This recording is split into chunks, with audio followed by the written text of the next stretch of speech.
Episode की शुरुआत में हमें वांग की मां मोल दिखाई जाती है जो कि अपनी पैकिंग कर रही थी अवार्ड फंक्शन में जाने के लिए। तभी इन वहाँ आता है और उससे कहता है, तुम कुछ दिनों के लिए ही तो जा रही हो, इतनी पैकिंग करने की क्या ज़रूरत है, तुम्हारे पास वहाँ पर कपड़े तो होंगे ही ना।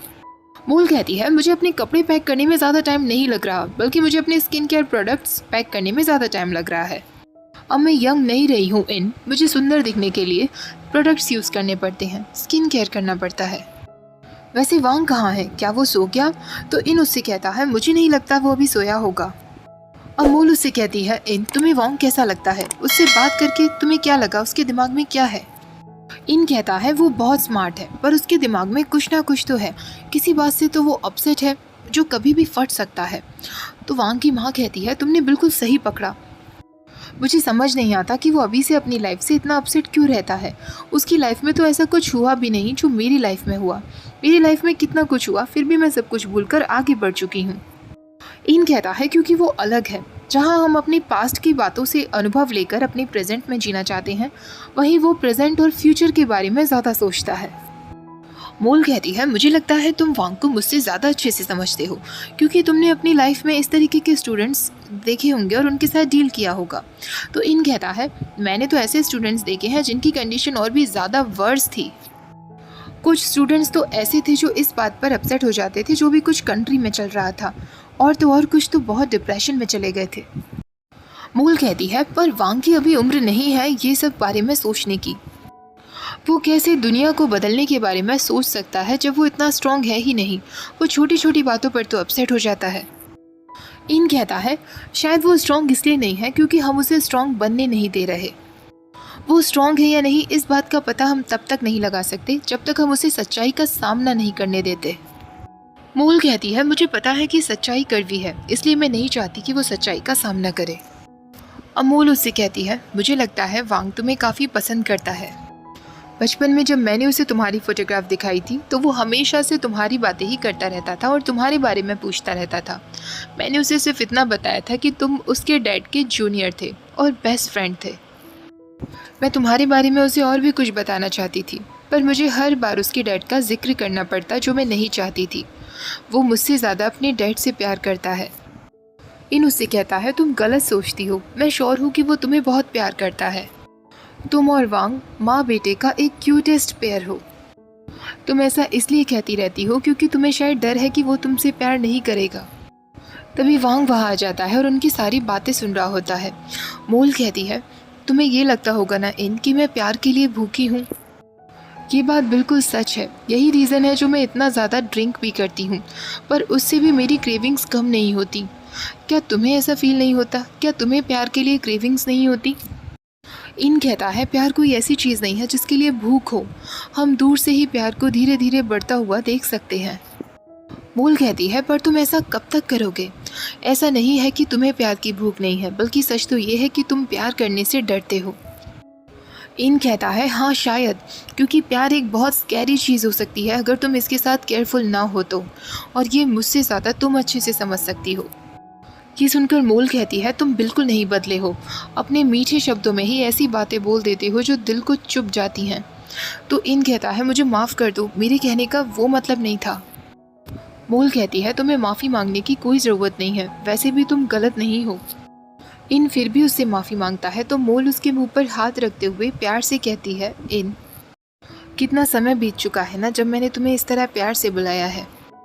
किसने सोचा था कि वो आर्किटेक्चर स्टूडेंट जिसे मैंने अपने प्ले में रोल दिया था, वो एक दिन मेरा बेस्ट फ्रेंड बन जाएगा, एक ऐसा दोस्त बन जाएगा जिस पर मुझे सबसे ज़्यादा भरोसा होगा।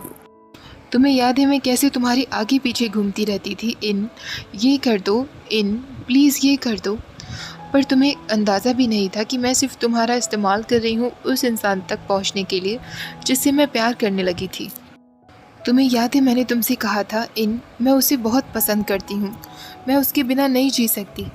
अगर तुम्हें पता था कि प्यार एक स्कैरी चीज़ है तो तुमने मुझे तभी वार्न क्यों नहीं किया था? इन कहता है, क्योंकि मैं तुम दोनों से प्यार करता था और मैंने वही किया जो तुम दोनों चाहते थे। मोल कहती है, पर मुझे तो वो नहीं मिला ना जो मैं चाहती थी। श्याम और मैं तो अलग अलग चीज़ें चाहते थे। मुझे वो नहीं मिला जो मैं चाहती थी, उसे वो नहीं मिला जो वो चाहता था, और तुम्हें भी वो नहीं मिला जो तुम चाहते थे। इन उसे कहता है मुझे माफ़ कर दो मोल। मोल कहती है यही रीज़न है जो मैं इस बार सब कुछ अलग चाहती हूँ। मैं चाहती हूँ कि मेरा बेटा खुश रहे, सक्सेसफुल रहे और उसकी एक परफेक्ट फैमिली हो। उसकी माँ होने के नाते मैं उसके लिए इतना तो चाह सकती हूँ ना। इन कहता है पर शायद वांग वो नहीं चाहता जो तुम चाहती हो और इसमें तुम कुछ कहने का हक भी नहीं रखती हो। मूल कहती है मुझे खुशी है कि हम दोनों फिर से मिले, तुम मेरे बेटे से मिले। मैं चाहती हूँ कि तुम मेरे बेटे को इंस्पायर करो और उसे सही रास्ते पर लेकर आओ। तभी वहाँ टीवी में एक गे ड्रामा चल रहा होता है। मूल टीवी को स्विच ऑफ करते हुए कहती है कि टीवी ड्रामास भी ना आजकल। इन उसे कहता है मुझे अब चलना चाहिए। वो उसे गुड नाइट विश करता है और कहता है मुझे पता है कल तुम जीत कर ही लौटोगी टैलेंटेड डायरेक्टर। मूल कहती है तुम्हें भी अवार्ड फंक्शन देखना होगा। तो इन कहता है फिर मुझे इसी रूम में बैठकर देखना होगा क्योंकि हमारे पास इसी रूम में टीवी है। मूल कहती है वांग को भी ज़रूर दिखाना, तुम दोनों साथ बैठकर देखना। अब मूल उससे कहती है इन तुम अभी भी मेरे वही दोस्त हो ना जिस पर मैं ट्रस्ट कर सकती हूँ। ऐसा कहकर वो उसे हक करती है। इन उससे कहता है हाँ तुम मुझ पर ट्रस्ट कर सकती हो। वांग ने इन और मोल की पूरी बातों को नहीं सुना था, वो पहले ही बाहर आ गया था। वो अपने उस ग्लोब को देखकर कह रहा था आखिरकार अपने बर्थडे पर मैं खुद ही अकेला सेलिब्रेट कर रहा हूँ, इसलिए मुझे अपना बर्थडे कोई स्पेशल डे लगता ही नहीं है, ये एक नॉर्मल डे की तरह ही है। पर पता नहीं क्यों इस साल मुझे ऐसा लगा कि ये बर्थडे स्पेशल है। इन ने कहा था कि अगर हम प्यार के साथ केयरफुल नहीं रहे तो ये हमारे लिए स्कैरी हो सकता है, पर मुझे ऐसा लगता है कि प्यार इस खाड़ी के दूसरे पार की तरह है जो दिन में बहुत सुंदर लगता है, बहुत चैलेंजिंग लगता है और शाम के समय हमें नहीं पता होता कि वहाँ क्या चल रहा है। पर मुझे ये चैलेंजिंग लगता है और चैलेंजेस करना मुझे पसंद है। ऐसा सोचकर वो उस छोटे से रास्ते के पार चला जाता है। जब वो वापस आता है तो काफ़ी रात हो गई थी। इन उससे पूछता है तुम अब तक कहाँ थे? तो वो कहता है मैं उस खाड़ी के पार गया था। इन कहता है मुझे नहीं पता था कि अपने बर्थडे पर अकेले रहना इस बात से तुम इतना अपसेट हो जाओगे। तो वांग कहता है मैं अपसेट नहीं हूँ, मैं कोई कमज़ोर नहीं हूँ जो अपसेट हो जाऊँ। इन कहता है तुमसे किसने कहा कि अपसेट होने का मतलब कमज़ोर होना होता है? वांग कहता है मैं यूजुअली ऐसा नहीं होता, पता नहीं क्यों आज ही मुझे ऐसा फील हो रहा है। तो इन कहता है तो अपना बर्थडे अकेले मनाकर तुम्हें अच्छा लगा? वांग कहता है हाँ शायद। तो खाड़ी के दूसरी पार जाकर तुम्हें क्या दिखा? वांग कहता है मुझे ज़्यादा कुछ नहीं दिखा, वहाँ बहुत अंधेरा था, मैं बस वहाँ बैठकर सोच रहा था।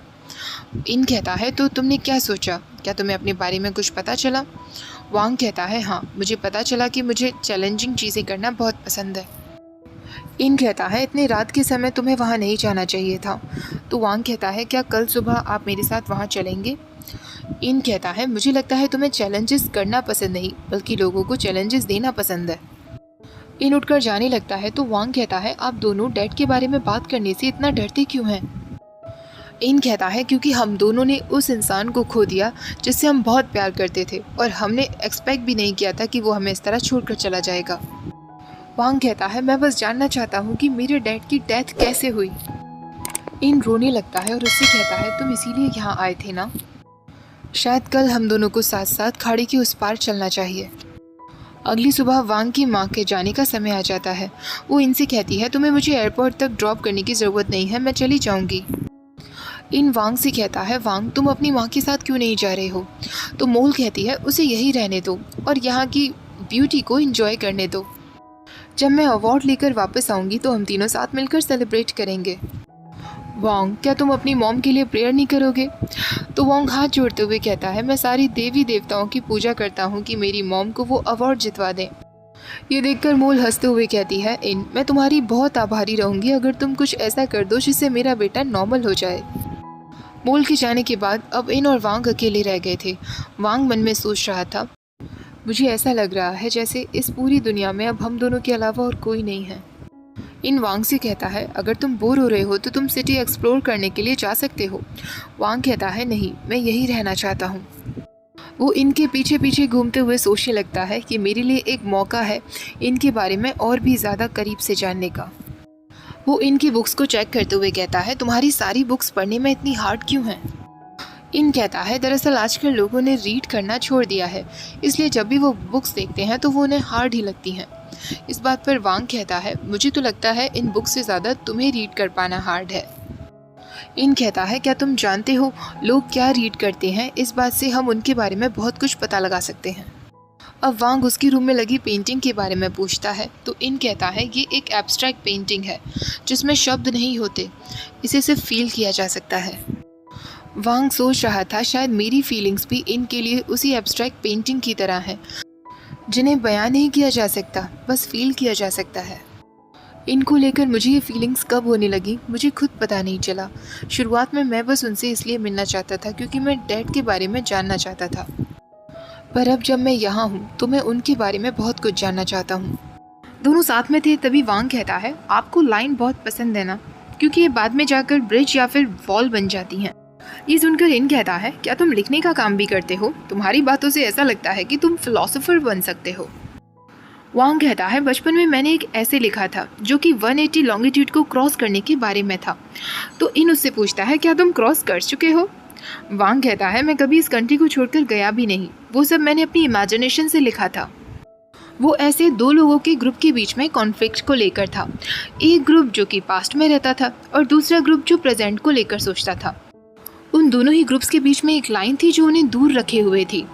ये सुनकर इन कहता है देखा तुमने, लाइन हमेशा इम्पॉर्टेंट होती है। क्या तुम्हारे पास वो ऐसे अभी भी है, मैं उसे पढ़ना चाहूँगा। तो वांग कहता है हाँ मेरे पास होगा, मैंने उसे फेंका नहीं था। कितनी अजीब बात है ना, स्कूल में अगर आप ऐसी कॉन्टेस्ट जीतो तो आपकी ज़्यादा कोई तारीफ नहीं होती। हमारी कंट्री लोगों को लेकर इतनी सेलेक्टिव क्यों है, ये उन पर डिपेंड करता है कि किन स्टूडेंट्स को वो प्रायोरिटीज़ देना चाहते हैं और किन को नहीं। इन कहता है मैं जानता हूँ ये बहुत दुख की बात है, क्या यही रीज़न है जो तुमने पढ़ाई छोड़ दी। वांग कहता है आपको भी इस बात से नफरत थी ना, और इसीलिए आपने भी पढ़ाई छोड़ दी। ये सुनकर इन कहता है हाँ शायद हो सकता है, क्या तुमने अपना वो ऐसे अपनी मॉम को रीड करवाया था। वांग कहता है मॉम को उस ऐसे को रीड करवाना, आप समझ लीजिए कि वो लाइन की उस दूसरी पार ही है। वांग कहता है अगर आज आप ब्रिज बनाना चाहें तो मैं आपकी मदद कर सकता हूँ, संगम नहीं हुआ तो क्या हुआ। इस बात पर इन कहता है काफ़ी टाइम से मैंने विलेजर्स को यहाँ देखा नहीं है, बारिश हो जाने की वजह से वो लोग अपनी फसल दोबारा उगाने में लगे होंगे। तभी वांग अचानक जंप करते हुए उस नदी की दूसरी पार चला जाता है और वो इनसे कहता है आप भी यहाँ आ जाइए, मैं यहाँ का व्यू देखना चाहता हूँ। इन कहता है नहीं, मैं ड्राइव करके वहाँ आ जाऊँगा। तो वांग कहता है आप सच में एक चिकन हो, डरपोक हो, मैं आपको चैलेंज करता हूँ, आप यहाँ जंप करके आकर दिखाइए।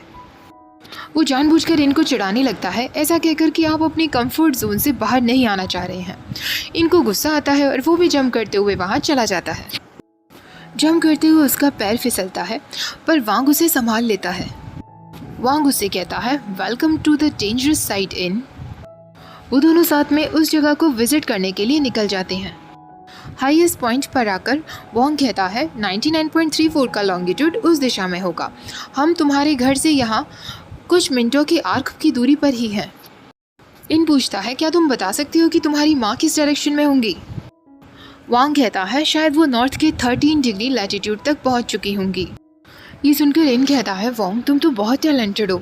तो वांग कहता है मेरे टैलेंटेड होने का क्या फ़ायदा जब ये प्रैक्टिकल नहीं है। तो इन कहता है मुझे ऐसा लगता है कि एक दिन तुम्हारे लिए ये और भी ज़्यादा आसान हो जाएगा। वांग उसके नज़दीक जाकर कहता है और वो दिन कब आएगा। तो इन कहता है सॉरी मैं तो भूल ही गया, तुम्हें प्रेजेंट में रहना पसंद है। वांग कहता है हाँ, क्योंकि मैं नहीं चाहता फ्यूचर में मुझे रिग्रेट हो ये सोचकर कि जब मेरे पास टाइम था तो मैं ये चीज़ नहीं कर पाया। क्या आपको किसी चीज़ का रिग्रेट होता है जो आप पास्ट में नहीं कर पाए। इन कहता है ये एक फैक्ट है, हम सबको किसी न किसी चीज़ का रिग्रेट होता ही है जो हम पास्ट में नहीं कर पाए। वांग कहता है और आप वो क्यों नहीं कर पाए, शायद आपके पास और कोई चारा नहीं था उस वक्त। इन एक सीरियस वॉइस में उससे कहता है कुछ चीज़ें ऐसी होती हैं जिनसे होकर अगर हम ना ही गुजरें तो ज़्यादा अच्छा है। पर वांग इस बात से सेटिस्फाइड नहीं था। अब वो दोनों साथ में काफ़ी लंबे समय तक वहाँ बैठते हैं। वांग मन में सोच रहा था उनके साथ इस तरह टाइम स्पेंड करना मुझे बहुत अच्छा लग रहा था। इन अब उससे कहता है हमें वापस चलना चाहिए, संगम हमें ढूंढ रहा होगा। वांग कहता है कहीं ऐसा ना हो वो हमें ढूंढने के लिए पुलिस ही बुला ले। वांग फिर से जंप करते हुए उस खाड़ी के दूसरी तरफ पहुंच जाता है। जब वो इनसे आने के लिए कहता है तो इन्हें इससे कहता है शायद मेरे लिए खाड़ी में होते हुए आना ही ज़्यादा बेटर होगा। वांग कहता है पर आप गीले हो जाओगे, मैं आपके साथ हूँ ना, आप प्लीज़ जंप करके आ जाइए। इन कहता है ये जगह काफ़ी टूटी फूटी हो रही है, मुझे नहीं लगता कि जंप करके आना मेरे लिए सेफ होगा। वांग कहता है मेरे पास एक आइडिया है, मैं आपके लिए एक प्लैंक लगा देता हूँ। वो उस टूटे फूटे ब्रिज पर एक प्लैंक लगा देता है। वो इनको अपना हाथ भी दे देता है। इन धीरे धीरे करके वहाँ आता है, पर एंड टाइम पर उसका पैर फिसल जाता है और वो दोनों ही खाड़ी में नीचे गिर जाते हैं। इन वांग से पूछता है तुम्हें चोट तो नहीं लगी ना? वांग उससे कहता है मैं बिल्कुल ठीक हूँ, पर आपको तो चोट नहीं लगी। इनके फेस एक्सप्रेशन से लग रहा था कि उसे बहुत चोट लगी है, वो ठीक से उठ भी नहीं पा रहा था। वांग तुरंत उसे पकड़ता है और वहाँ से हॉस्पिटल के लिए निकल जाता है। हॉस्पिटल से लौटते वक्त रात हो गई थी। वांग सांगकाम से कहता है तुम घर चले जाओ, मैं अब इनका ख्याल रख लूँगा। वांग इन से कहता है मुझे माफ़ कर दो, ये मेरी गलती है जो तुम खाड़ी में गिर गए, मैं ही जिद कर रहा था। इन उससे कहता है कोई बात नहीं, मैं ठीक हूँ, तुमने अभी तक डिनर नहीं किया है ना, मैं सांगकाम से कहकर तुम्हारे लिए कुछ बनवा देता हूँ। वांग कहता है डिनर तो आपने भी नहीं किया है। तो इन कहता है मुझे भूख नहीं है, तुम जाकर कपड़े बदल लो, तुम्हारे कपड़े गीले हो गए हैं, तुम बीमार पड़ जाओगे। अब वांग उससे कहता है क्या आप इसी तरह हमेशा दूसरों का ख्याल रखते हैं और अपने बारे में बिल्कुल नहीं सोचते? मेरी वजह से आपको चोट लगी है, मुझे आपका ख्याल रखना चाहिए। इन कहता है मुझे इतनी भी सीरियस चोट नहीं आई है, मैं अपना ख्याल रख लूँगा। तो वांग कहता है प्लीज़ आप इस तरह से बात मत करिए जैसे हम बिल्कुल भी क्लोज नहीं हैं। इन कहता है अच्छा, तो फिर मैं जब तुमसे बात करूँ तो तुम्हें क्या बुलाऊँ? वांग कहता है आप मुझे अंकल बुलाइए। इन कहता है पर यह बहुत अजीब लगेगा। वांग उसे कहता है मैंने कहा ना मुझे अंकल बुलाइए। तो इन ऐसा ही करता है। वांग कहता है मुझे बहुत अच्छा लगता है जब आप ज़िद्दी नहीं बनते हैं। तो अब से मैं आपके साथ रहूँगा और आपका ख्याल रखूँगा जब तक आप पूरी तरीके से ठीक नहीं हो जाते। वांग मन में सोच रहा था ये सब इनके साथ जो हुआ वो मेरी वजह से हुआ, मुझे समझ भी नहीं आ रहा कि मैं उससे माफ़ी कैसे मांगूं। पर एक तरफ मुझे बहुत अच्छा भी लग रहा है कि मैं इनके साथ खाड़ी के उस दूसरी पार गया। अब वांग उसे बेड पर बिठाकर कहता है कि आपको कुछ चाहिए, मैं आपके लिए ला सकता हूँ। इन कहता है मैं इतना भी नाजुक नहीं हूँ, पैर में बस थोड़ी सी मोच ही तो है। डॉक्टर ने कहा है कि इस चोट को ठीक होने में 2 महीने लग जाएंगे, तो क्या तुम 2 महीने तक मेरा ख्याल रखते रहोगे? वांग कहता है मैं आपका ख्याल तब तक रखूंगा जब तक आप अपने पैरों पर ठीक से खड़े नहीं हो जाते। अब आप सो जाइए, मैं यहीं काउच पर सोया हुआ हूँ। जब वांग जाने लगता है तो इन उससे कहता है क्या तुम अपना बर्थडे गिफ्ट नहीं चाहते? तुम्हारे डैड मेरी आइडियल थे वांग। मैंने मिडिल स्कूल से एक न्यू स्कूल में एडमिशन लिया था, मैं किसी को नहीं जानता था। तुम्हारे डैड उस क्लास में एथलेटिक के नाम से फेमस थे, वो वहाँ के बेस्ट स्टूडेंट्स में से एक थे। सब उन्हें बहुत प्यार करते थे, इस वजह से नहीं क्योंकि वो क्लास के बेस्ट स्टूडेंट थे, बल्कि इस वजह से क्योंकि वो दिल के बहुत अच्छे थे। किसी को कोई भी परेशानी क्यों ना होती, वो सबकी मदद करने के लिए हमेशा तैयार रहते। एक बार की बात है, मैं स्कूल के पास नदी किनारे बैठकर लंच ब्रेक में अपना लंच कर रहा था। अचानक मेरी आंख लग गई और जब मेरी आंख खुली तो मेरा स्कूल बैग पानी में गिर गया था। मैं वहीं बैठकर रो रहा था क्योंकि मुझे तैरना नहीं आता था और मैं अपना स्कूल बैग नहीं उठा सकता था। मेरी मॉम एक टीचर थी, हमारे पास इतने पैसे नहीं थे कि वो मुझे और नई बुक्स दिला सकती और नया बैग दे सकती, इसलिए मैं वहीं बैठकर रो रहा था और आसपास के सारे बच्चे मुझ पर हंस रहे थे। तब सिर्फ तुम्हारे डैड ने मेरी मदद की, वो पानी में कूद गए और मेरा वो बैग लेकर आए। उस दिन हम बास्केटबॉल कोर्ट में जाकर हमारी सारी बुक्स को सुखाने में लगे हुए थे, पर वो इतनी ज़्यादा डैमेज हो गई थी कि वो ठीक नहीं हो सकती थी। अब मुझे बहुत डर था इस बात का कि मुझे माँ को बताना होगा मेरी सारी बुक्स ख़राब हो चुकी हैं। पर उससे पहले ही अगले दिन तुम्हारे डैड मेरे घर तक पहुँच गए और अपनी सारी पुरानी बुक्स उन्होंने मुझे दे दी। मेरी माँ तुम्हारे डैड को बहुत पसंद करती थी, बल्कि उन्होंने तुम्हारे डैड से ये तक कहा कि वो मेरा ख्याल रखें क्योंकि मैं वहाँ टाउन में बिल्कुल नया था। और तुम्हारे डैड ने बिल्कुल ऐसा ही किया, हमेशा मेरा ख्याल रखा। ये सब सुनकर वांग सोच रहा था आज किसी और के मुंह से अपने डैड के बारे में सुनकर बहुत अच्छा लग रहा है। एक अजीब सी वार्म फीलिंग हो रही है जिसके लिए मैं हमेशा तड़पा करता था। ऐसा सोचकर वो इनका हाथ पकड़ लेता है और यहीं पर एपिसोड ख़त्म हो जाता है। आई होप आप लोगों को आज का एपिसोड पसंद आया होगा। वीडियो अच्छी लगी हो तो प्लीज़ वीडियो को लाइक शेयर, चैनल को सब्सक्राइब करना मत भूलिएगा। Thank you for watching, bye bye.